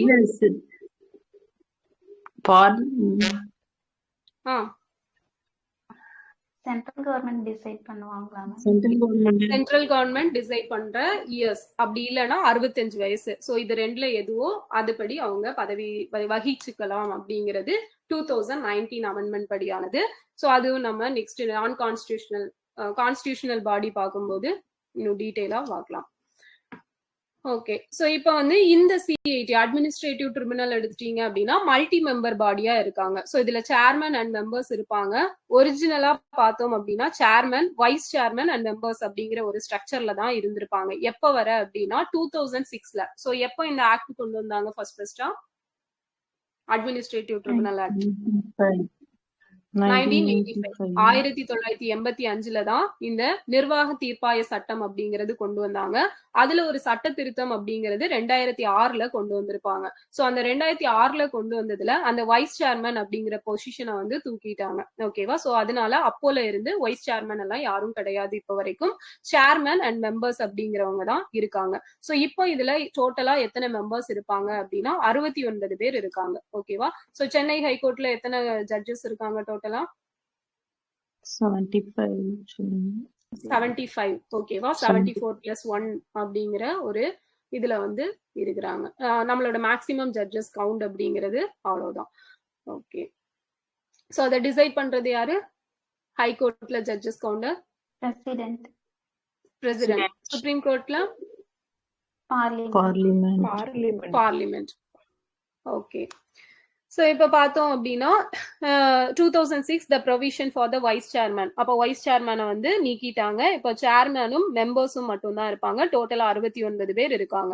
but a person who has not completed at the age of 50 years. So 50 வயது நிறைவடையாத யாருமே இதுல சேர்மன் ஆகவோ இல்லது மெம்பர் ஆகவோ ஆக முடியாது. ஓகேவா? சோ மினிமம் ஏஜே 50 கம்ப்ளீட் ஆயிருந்தா மட்டும்தான் இந்த நிர்வாக தீர்ப்பாயம் அப்படிங்கறது அவங்களுக்கு பதவி அப்படிங்கிறது கொடுப்பாங்க. சோ பதவி வகிச்சதுக்கு அப்புறமா எத்தனை வயசு வரைக்கும் இருக்கலாம் அப்படின்னா 4 வருஷம். ஓகேவா? சோ 4 வருஷம். அப்படி இல்லைன்னா அவங்களுக்கான ஏஜ் வந்து 70 வயசு ஆகுற வரைக்கும் அவங்க இருக்கலாம். ஓகே, 4 வருஷம், அப்படி இல்லைன்னா 70 வயசு. சோ லோக்பால், இப்ப யாரு லோக்பாலா இருக்காரு?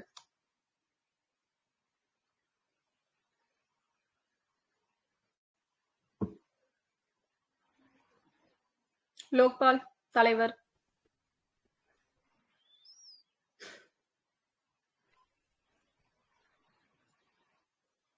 ரெண்டு இனிஷியல் வருமே.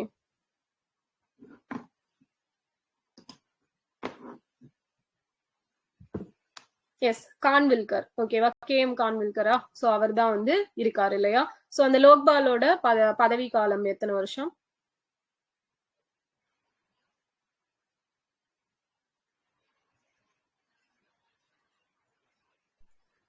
5 வருஷம். 70 years. எஸ், 5 இயர்ஸ் அல்லது 70 இயர்ஸ் அப்படிங்கிறது. ஓகேவா? ஸோ அட்மினிஸ்ட்ரேட்டிவ் ட்ரிபுனலுக்கு வந்து 4 இயர்ஸ் இல்லைன்னா 70 இயர்ஸ் அப்படிங்கறது ஞாபகம் வச்சுக்கோங்க. Suppose in case of chairman 70 வயசு, சப்போஸ் அவங்க மெம்பரா இருந்தாங்க அப்படின்னா 67 வயசு. ஓகேவா? ஸோ ரெண்டும் வித்தியாசம் இருக்கு. சேர்மன்னா 70 வயசு, தலைவருக்கு வந்து 70 வயசு, உறுப்பினரா இருந்தாங்க அப்படின்னா 67 வயசு வரைக்கும் இருந்துக்கலாம். So the appointment of chairman and members in the CAT is made by the central government on the basis of recommendation of a search cum selection committee. So இவங்களெல்லாம் யாரு செலக்ட் பண்ணி கொடுக்குறாங்கன்னு பாத்தீங்கன்னா search cum selection committee அப்படிங்கிற ஒரு committee வச்சிருக்காங்க. So இந்த இவங்களை செலக்ட் பண்றதுக்காகவே அந்த கமிட்டியோட ரெக்கமெண்டேஷன் படி இவங்க எல்லாரையும் சென்ட்ரல் கவர்மெண்ட் வந்து அப்பாயிண்ட் பண்ணுவாங்க. ஓகேவா? சோ அந்த கமிட்டியில யாரெல்லாம் இருப்பாங்கன்னு பாத்தீங்கன்னா சீஃப் ஜஸ்டிஸ் ஆஃப் இந்தியா இருப்பாரு, அப்படி இல்லைன்னா ஜட்ஜ் ஆஃப் சுப்ரீம் கோர்ட், அப்படி இல்லைன்னா பாத்தீங்க அந்த ஜட்ஜ் ஆஃப் சுப்ரீம் கோர்ட் இருக்காங்க இல்லையா? சோ அவங்க எல்லாம் nominated by the chief justice of India. ஓகேவா? சோ இதுல இருக்கிறவங்க எல்லாருமே வந்து ஒன்னு சீஃப் ஜஸ்டிஸ் ஆஃப் இந்தியா இருப்பாரு, அப்படி இல்லைன்னா அவரால் அப்பாயின்மெண்ட் பண்ணப்பட்ட மத்த ஜட்ஜஸ் யாராச்சும் இருப்பாங்க அப்படிங்கிறது சொல்லியிருக்காங்க. சோ அதுதான் இந்த சர்ச் கம் செலெக்ஷன் கமிட்டி அப்படிங்கிறது. அடுத்தது பாத்தீங்க அப்படின்னா இந்த CAT is not bound by the procedure laid down in the civil procedure code 1908. So இது வந்து 1908ல ஒரு இந்த உரிமையியல் நீதிமன்ற சட்டம் அப்படிங்கிறது கொண்டு வந்திருப்பாங்க. ஸோ அதுக்கு கீழே வராது அப்படின்னு சொல்லியிருப்பாங்க. And it is guided by the principles of natural justice. ஒரு இயற்கையான நீதி வழங்கக்கூடிய முறையில அமைக்கப்பட்டதுதான் இந்த நிர்வாக தீர்ப்பாயம் அப்படிங்கிறது. அண்ட் இதுல வந்து பிளெக்சிபிள் அப்ரோச் அப்படிங்கிறது இருக்கும். ஓகேவா? ரொம்ப ரிஜிடா இல்லாம, ரொம்ப கடினத்தன்மையோட இல்லாம கொஞ்சம் அந்த டைமுக்கு ஏத்த மாதிரி அந்த ஜட்மெண்ட் எல்லாம் கொடுக்கறது. ஏன்னா இது வந்து எல்லாரும் அஃபோர்ட் பண்ணக்கூடிய மாதிரியான பட்ட விஷயம் இல்லையா? எல்லா குடிமகனும் இதை அணுகணும் அப்படிங்கிற விஷயத்துல மேக் பண்ணப்பட்டதுதான் இந்த ட்ரிபுனல்ஸ் அப்படிங்கிறது. அதனால இது வந்து பிளெக்சிபிள் அப்ரோச்சோட இருக்கக்கூடிய ஒரு விஷயம். ஸோ பிளெக்சிபிள் அப்ரோச் அப்படின்னு எடுத்தோம் அப்படின்னா இதுக்கான ஃபீஸ் பாத்தீங்க அப்படின்னா ஒரு அப்ளிகண்ட் யாராச்சும் ஏதாச்சும் இதுல வந்து கேஸ் கொண்டு போகணும் அப்படின்னா ஒரு 50 rupees பே பண்ணா போதும் அப்படிங்கிறது கொடுத்திருப்பாங்க. The applicant may appear either in person or through a lawyer. So அந்த applicant இப்ப யாராச்சும் இப்ப நம்ம கேஸ் போடுறோம் அப்படின்னா நம்ம டைரக்டா நமக்கு விருப்பம் இருந்தா நம்ம ஆஜராயிக்கலாம், அப்படி இல்லை அப்படின்னா ஒரு லாயர் வச்சு அதை வந்து மூவ் பண்ணிக்கலாம் அப்படிங்கிறது சொல்லியிருப்பாங்க. And originally appeals against the orders of the CAT could be made only in the Supreme Court and not in the High Court. So நம்ம இப்ப எதையாவது ஒரு கேஸ் வந்து அப்பீல் பண்றோம் அப்படின்னா இந்த அட்மினிஸ்ட்ரேட்டிவ் ட்ரிபுனல் மூலமா அப்பீல் பண்றோம் அப்படின்னா அது வந்து ஃபர்ஸ்ட் வந்து சுப்ரீம் கோர்ட்ல மட்டும்தான் நீங்க பண்ண முடியும், ஹை கோர்ட்ல பண்ண முடியாது அப்படிங்கிறது இருந்துச்சு. பட் அதை வந்து ஒரு கேஸ்ல வந்து மாத்தி இருப்பாங்க. எந்த கேஸ் அப்படின்னு பாத்தீங்கன்னா சந்திரகுமார் கேஸ் 1997. சோ இந்த சந்திரகுமார் கேஸ்ல சுப்ரீம் கோர்ட் என்ன சொல்லி இருக்கும் அப்படின்னா ஹை கோர்ட்ல வந்து இந்த அட்மினிஸ்ட்ரேட்டிவ் ட்ரிபுனல்ல இருக்கக்கூடிய விஷயங்கள் நீங்க அப்பீல் பண்ண முடியாது அப்படிங்கிறது சொல்றது வந்து ஒரு அதாவது அன்கான்ஸ்டிடியூஷனல், அரசியல் அமைப்புக்கு உகந்ததான ஒரு விஷயம் இல்ல. ஏன்னா சுப்ரீம் கோர்ட் ஆகட்டும் ஹை கோர்ட் ஆகட்டும் எல்லாருக்கும் ஒரே பவர் தான் இருக்குது. அப்படி இருக்கிற பட்சத்துல நீங்க வந்து ஹை கோர்ட்ல கொண்டு போக கூடாது, சுப்ரீம் கோர்ட்ல தான் பண்ணணும் அப்படிங்கறத ஏத்துக்க முடியாது அப்படின்னு சொல்லியிருப்பாங்க. So it laid down the appeals against the orders of the CAT shall lie before the division bench of the concerned high court. So அப்ப வந்து நீங்க அந்த இப்ப வந்து ஒரு 19 பேசஸ்ல இருக்குன்னு பாத்திருப்போம் இல்லையா? அப்ப அந்த இடத்துல இருக்கக்கூடிய ஹை கோர்ட்ஸ்ல நீங்க அப்பீல் பண்ணிக்கலாம் அப்படிங்கறத சொல்லியிருப்பாங்க. So இப்ப now it is not possible for an aggrieved public servant to approach the Supreme Court directly against an order of the CAT without first going to the concerned high court. இப்போ வந்து ஒரு person நான் போயிட்டு administrative ட்ரிபுனல்ல ஒரு கேஸ்ல எனக்கு வந்து ஒரு ஜட்மெண்ட் கொடுக்குறாங்க. சோ நான் இதுக்கு அப்பீல் பண்ணணும் அப்படின்னா டைரக்டா என்னால சுப்ரீம் கோர்ட்ல போய் அப்பீல் பண்ண முடியாது. ஃபர்ஸ்ட் இருந்த ப்ரொசீஜர் என்ன அப்படின்னா டைரக்டா சுப்ரீம் கோர்ட்ல தான் அப்ரோச் பண்ண முடியும், ஹை கோர்ட் வழியா போக முடியாது அப்படிங்கிறது தான். பட் இப்ப 1997 சந்திரகுமார் கேஸுக்கு அப்புறமா என்ன சொல்லிட்டாங்க அப்படின்னா இப்ப நான் போட்ட கேஸுக்கு அப்பீல் பண்ணணும் அப்படின்னா நான் வந்து டைரக்டா சுப்ரீம் கோர்ட்டுக்கு போக கூடாது, ஹை கோர்ட்டுக்கு போயிட்டு அதுக்கப்புறம் தான் சுப்ரீம் கோர்ட்டுக்கு போகணும் அப்படிங்கறத சொல்லியிருப்பாங்க. ஓகேவா? சோ அப்ப சந்திரகுமார் கேஸ் என்ன அப்படிங்கிறது புரிஞ்சுச்சா? Okay. So Chandrakumar case related with administrative tribunal, நிர்வாக தீர்ப்பாயத்தோட தொடர்புடைய ஒரு கேஸ். அடுத்தது ஸ்டேட் அட்மினிஸ்ட்ரேட்டிவ் ட்ரிபுனல். சோ இவ்வளவு நேரம் சிஏடி அப்படிங்கறத பார்த்தோம், இப்ப வந்து எஸ்ஏடி அப்படிங்கறத பார்க்கலாம். சோ இந்த அட்மினிஸ்ட்ரேட்டிவ் ட்ரிபுனல் ஆக்ட் அப்படிங்கிறது எப்ப கொண்டு வந்தாங்கன்னு பார்த்தோம்? 1985. 1985. எப்ப அமெண்ட்மெண்ட் பண்ணாங்க ஃபர்ஸ்ட் டைம்? 2006. 2006ல வந்து அமெண்ட்மெண்ட் பண்ணியிருப்பாங்க. சோ இதுல தான் பாத்தீங்க அப்படின்னா நமக்கு இந்த 1985ல சென்ட்ரல்ல ஒரு அட்மினிஸ்ட்ரேட்டிவ் ட்ரிபுனல், ஸ்டேட்ல ஒரு அட்மினிஸ்ட்ரேட்டிவ் ட்ரிபுனல் அப்படிங்கறத கொண்டு வந்திருப்பாங்க. சோ சென்ட்ரல்ல எப்படி இருக்குதோ அதே மாதிரியான பட்ட விஷயங்கள் தான் இந்த ஸ்டேட்லயும் இருந்திருக்கும். And state administrative tribunal are appointed by the central government on the recommendation of a search cum selection. So இவங்களையும் அப்பாயின்மெண்ட் பண்றது யாரு தான் அப்படின்னா சென்ட்ரல் கவர்மெண்ட் தான் அப்பாயின்மெண்ட் பண்ணுவாங்க. சேம் அந்த சர்ச் கம் செலக்ஷன் கமிட்டி மூலமா பண்ணுவாங்க. So chaired by the chief justice of high court of the concern state. So அப்போ எந்த அமர்வுல இருக்கக்கூடிய நிர்வாக தீர்ப்பாயத்துல நியமிக்கப்படுறாங்களோ அங்க இருக்கக்கூடிய ஹைகோர்ட்ல இருக்கக்கூடிய சீஃப் ஜஸ்டிஸ்ட வந்து ஒரு கன்சல்டேஷன் அப்படிங்கறத பண்ணி அதுக்கப்புறமா அப்பாயிண்ட் பண்ணுவாங்க. இது மட்டும் ஒரு எக்ஸ்ட்ரா ப்ராசஸா இருக்கும்.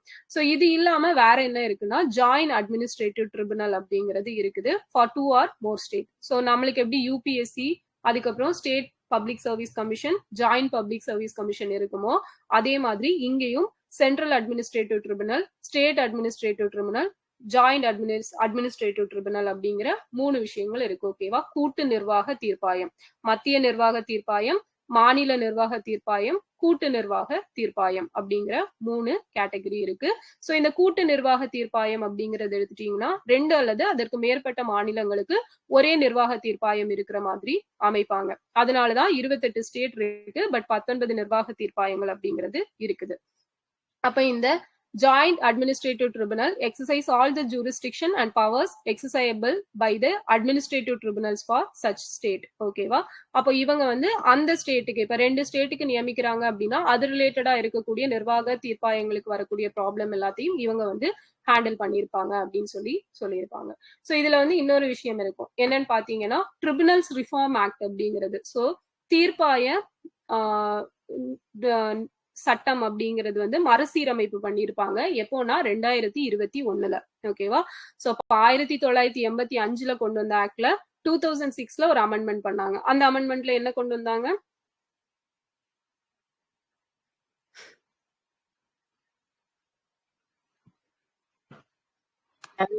வைஸ் சேர்மன் பதவி எடுத்துட்டு இருப்பாங்க. எஸ், வைஸ் சேர்மன் பதவியை வந்து எடுத்துட்டு இருப்பாங்க. ஓகே. இப்போ 2021ல வந்து ட்ரிபுனல்ஸ் ரிஃபார்ம் ஆக்ட் அப்படிங்கிறது கொண்டு வந்திருக்காங்க. ஓகேவா? சோ 2006க்கு அப்புறம் 2021ல அந்த ரிஃபார்ம் ஆக்ட் கொண்டு வந்திருக்காங்க. சோ அதுலதான் வந்து இந்த சேர்மன் அண்ட் மெம்பர்ஸுக்கான ஏஜ் அப்படிங்கிறது எவ்வளவு டென்யூர் இருக்கலாம், பதவி காலம் எவ்வளவு அப்படிங்கிறது இதுலதான் மென்ஷன் பண்ணிருப்பாங்க. ஓகே. சோ சப்போஸ் சேர்மனா இருந்தா எத்தனை வயசு வரை இருப்பாங்க, மெம்பரா இருந்தா எத்தனை வயசு வரை இருப்பாங்க? 70, சேர்மன்னா மெம்பர்னா 67. எஸ், சேர்மன்னா 70 வயசு, மெம்பர்னா 67 வயசு வரைக்கும் இருப்பாங்க. ஓகே. சோ நெக்ஸ்ட் பார்த்தோம் அப்படின்னா tribunals for other matters. So நம்ம இப்ப அட்மினிஸ்ட்ரேட்டிவ் ட்ரிபுனல் தான் எந்த ஆர்டிகல்ல வரும்னு பார்த்தோம்? நிர்வாக தீர்ப்பாயம் 323. எஸ், 323A வரும். சோ இது next tribunals for other matters அப்படிங்கிறது நமக்கு 323B வரக்கூடியது. ஓகேவா? சோ இதுல the parliament and the state legislature are authorized to provide for the establishment of tribunals for the adjudication of disputes relating to the following matters அப்படிங்கிறது கொடுத்திருப்பாங்க. So இப்போ administrative ட்ரிபுனல்ல நம்ம வந்து எப்படி பப்ளிக் சர்வீசஸ் ரிலேட்டடான விஷயங்கள் வந்து ஹேண்டில் பண்ணுவாங்களோ அப்படின்னு பார்த்தோமோ அதே மாதிரி இவங்க என்னென்ன விஷயங்களை பண்றாங்க அப்படின்னு அந்த 323B பேஸ் பண்ணி ஒரு பார்லிமெண்ட் அண்ட் ஸ்டேட் லெஜிஸ்லேச்சர். ஓகேவா? சோ இவங்களுக்கு வந்து ஒரு ட்ரிபுனல்ஸ் எஸ்டாப்ளிஷ் பண்றாங்கன்னா அந்த ட்ரிபுனலுக்கு என்ன பிரச்சனையெல்லாம் ஹேண்டில் பண்றதுக்கான அதிகாரங்கள் இருக்கு அப்படின்னு பார்த்தோம்னா டாக்ஸேஷன், சோ வரி ரிலேட்டடான விஷயங்கள். சோ நெக்ஸ்ட் பார்த்தோம்னா foreign exchange, import and export. ஓகேவா? சோ வெளிநாடுகளுக்கு ஏற்றுமதி இறக்குமதி பண்றாங்க இல்லையா, சோ அது மாதிரிப்பட்ட விஷயங்கள். அதுக்கப்புறம் இண்டஸ்ட்ரியல் அண்ட் லேபர், சோ தொழிற்சாலைகள்ல பணியாற்றக்கூடிய பணியாளர்கள். அதுக்கப்புறம் லேண்ட் ரிஃபார்ம். ஓகேவா, சோ நில சீர்திருத்த சட்டம் எப்ப கொண்டு வந்திருப்பாங்க? லேண்ட் சீலிங் ஆக்ட், நில குத்தகை சட்டமா?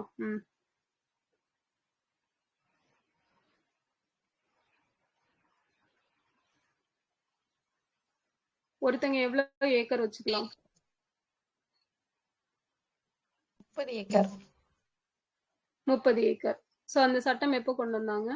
1793 மேம். 1961 இல்லையா?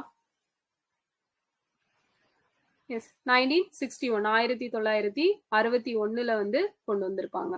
ஓகே, சோ நெக்ஸ்ட் பாத்தீங்க அப்படின்னா ceiling on urban property. So இந்த நகர்ப்புற சொத்துக்கள் எல்லாத்தையும் வந்து இது பண்றாங்க இல்லையா, அது ரிலேட்டடா இருக்கக்கூடிய ப்ராப்ளம்ஸ்.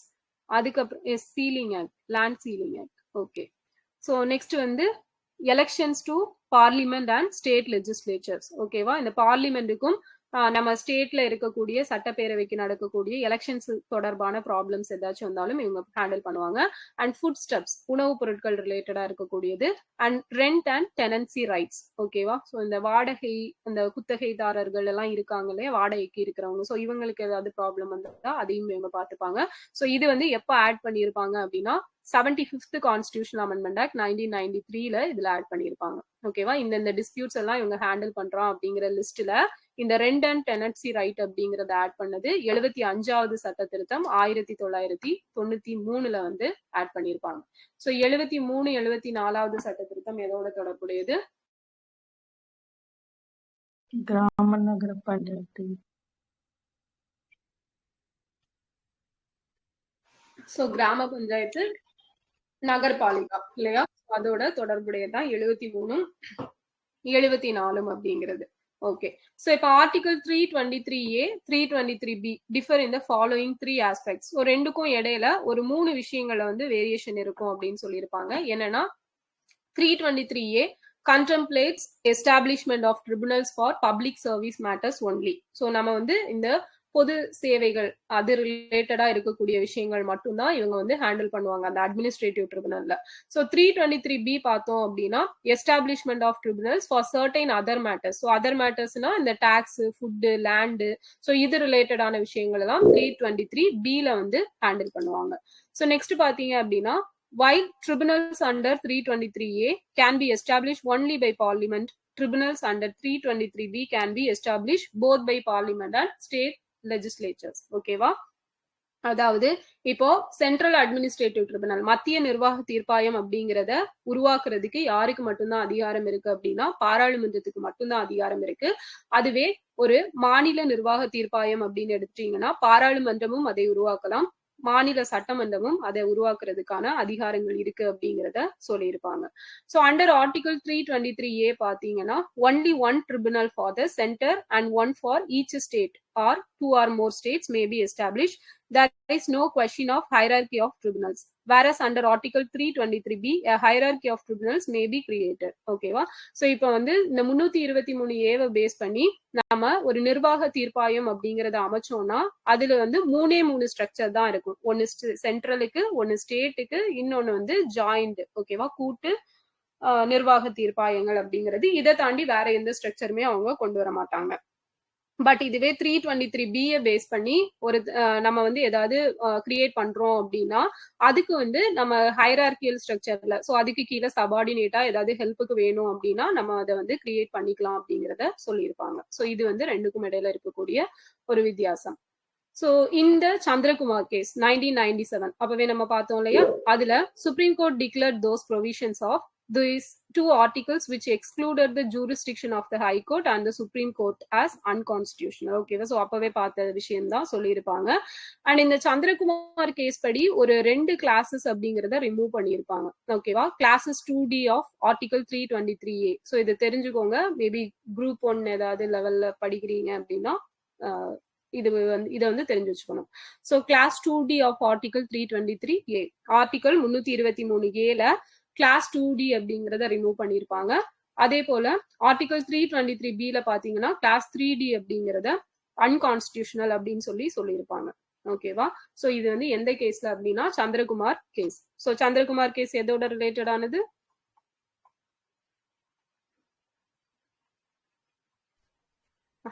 அதானே பாத்துட்டு நிர்வாக இருக்கோம். தீர்ப்பாயம். எஸ், நிர்வாக நிர்வாக தீர்ப்பாயம் மெத்தனில் ட்ரிபுனல்ஸ் ரிலேட்டட் ஆனது காமனா. ஓகே, சோ அவ்வளவுதான் இந்த ட்ரிபுனல்ஸ் அப்படிங்கிறதுல சொல்லப்பட்டிருக்கிற விஷயங்கள். ஓகேவா? சோ அப்போ நிர்வாக தீர்ப்பாய சட்டம் எப்ப கொண்டு வந்தாங்க? 95. 1985ல. சோ எப்பெல்லாம் அமெண்ட்மெண்ட் பண்ணாங்க? 2006 ma'am. எஸ், 2006 21. அப்புறம் 2021ல வந்து கொண்டு வந்திருப்பாங்க. ஓகே, சோ இது இல்லாம இந்த வாட்டர் டிஸ்பியூட்ஸ் தீர்ப்பாயங்கள் அப்படிங்கிறது இருக்கு, ட்ரிபுனல்ஸ். ஓகேவா? சோ நீர் தகராறு தீர்ப்பாயம் எப்ப கொண்டு வந்தாங்கன்னு தெரியுமா? எஸ், 1956ல. ஓகேவா? 1956ல கொண்டு வந்திருப்பாங்க. ஆயுதப்படை தீர்ப்பாயம் எப்ப கொண்டு வந்தாங்க? ஆயுதப்படை. சோ ஐஆர் கோயல்கோ கேஸ் இந்த வருஷம் தான். எப்போ? மூத்த குடிமக்கள் சட்டம் பராமரிப்பு சட்டமும் இந்த வருஷம் தான். எஸ், 2007. ஓகேவா? 2007ல ஆயுதப்படை தீர்ப்பாயம். சோ தேசிய பசுமை தீர்ப்பாயம் இது எல்லாருக்கும் தெரியும், நேஷனல் கிரீன் ட்ரிபுனல்ஸ் ஆக்ட் 2010ல. சோ இப்ப அதோட தலைவர் யாரு?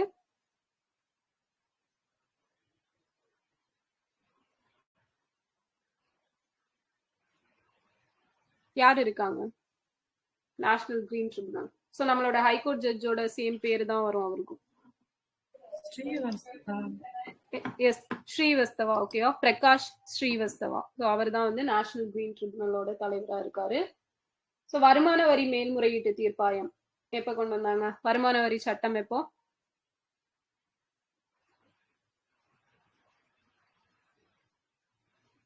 எஸ், 1961. ஸோ அதே இயர்ல தான் வந்து அந்த ட்ரிபுனல் அப்படிங்கிறதும் மேக் பண்ணியிருக்காங்க. ஓகேவா?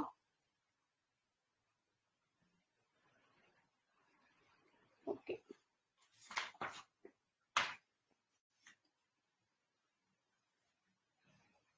சோ இப்போ எத்தனை பேர் இருக்காங்க இந்த தீர்ப்பாயத்துல? எவ்வளவு மெம்பர்ஸ்? சென்ட்ரல் அட்மினிஸ்ட்ரேட்டிவ் ட்ரிபுனல் மத்திய நிர்வாக தீர்ப்பாயத்துல எத்தனை மெம்பர்ஸ் இருக்காங்க? 69 வந்து இருக்காங்க இல்லையா? ஓகே, சோ சேர்மனா இருந்தா எத்தனை வயசுல ரிட்டையர்ட் ஆவாங்க? 70 மெம்பர்ஸ் 67. சோ இது வந்து எந்த அமெண்ட்மெண்ட்ல கொண்டு வந்தது, ஆட் பண்ணது? 2021.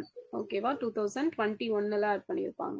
ஸோ நெக்ஸ்ட் பாத்தீங்க அப்படின்னா அந்த ஸ்டேட் ட்ரிபுனல் இருக்கு இல்லையா, ஸ்டேட் அட்மினிஸ்ட்ரேட்டிவ் ட்ரிபுனல் மாநில நிர்வாக தீர்ப்பாயம், அதுல வந்து அந்த ஃபைனலா ரெண்ட் அண்ட் டெனன்சி ரைட்ஸ் அப்படிங்கிறது எப்போ எந்த அமெண்ட்மெண்ட் படி ஆட் பண்ணியிருப்பாங்க?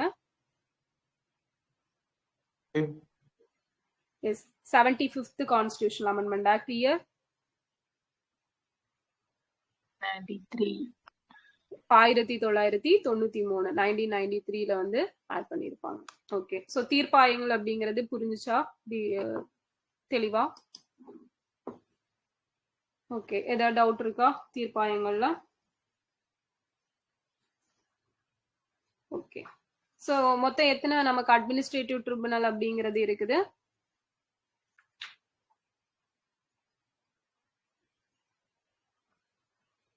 எத்தனை ஸ்டேட்ல? ஸ்ட்ரக்சர் கேட்கல, மொத்தமா எத்தனை அந்த பிளேசஸ்? எஸ், 19. ஓகேவா? 19 பிளேசஸ் அப்படிங்கிறது இருக்கு. ஓகே,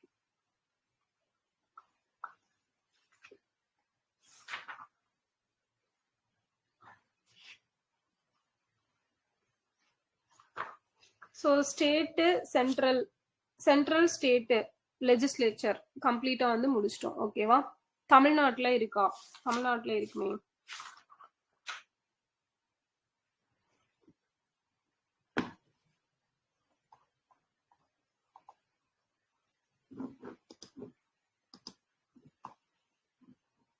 டெல்லி, உத்தரப்பிரதேஷ் அலகாபாத்ல இருக்கு, லக்னோல இருக்கு, ஒடிசா, ஆந்திரா, தெலுங்கானா, கர்நாடகா, இதோ மெட்ராஸ் பெஞ்ச் தமிழ்நாடு புதுச்சேரிக்கு காமனா இருக்கும்.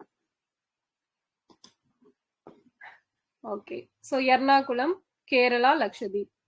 பாம்பே வந்து மகாராஷ்டிரா கோவா தாத்ரா நகர் Haveli Daman Diu. Ahmedabad Gujarat. Jodhpur Rajasthan.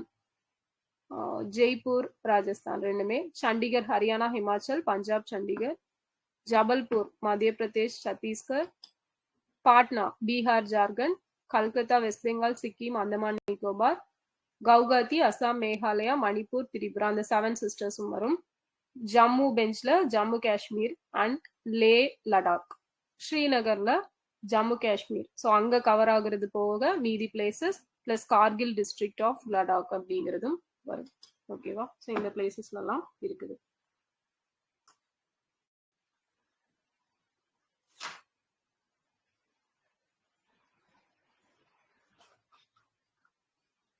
Okay. Financial bill article என்ன? நிதி மசோதா. எஸ் 117. ஓகே. ஸோ இதுல வந்து டாக்ஸ் வந்து ரெடியூஸ் பண்றதுக்கோ இல்லைன்னா அதை வந்து ஏதாவது அதுல சேஞ்சஸ் பண்றதுக்கு குடியரசுத் தலைவரோட அனுமதி இல்லை அப்படிங்கிறது எந்த சப் கிளாஸ்ல வரும்? Ma'am. Yes, sub clause 1 117 1. So 117 3ல என்ன வரும்?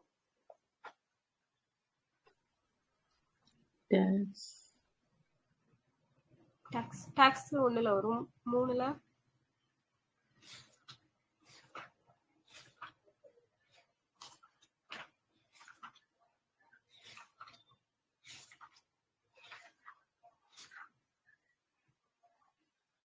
யாருக்கும் ஞாபகம் இல்லையா?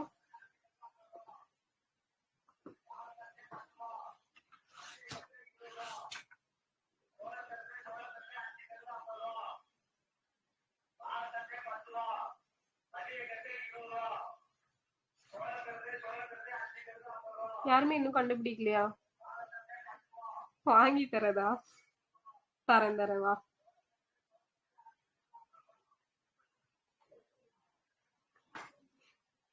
நமக்குன்னு பார்த்து எல்லாரும் இந்த நேரத்துக்கே வரானுங்க.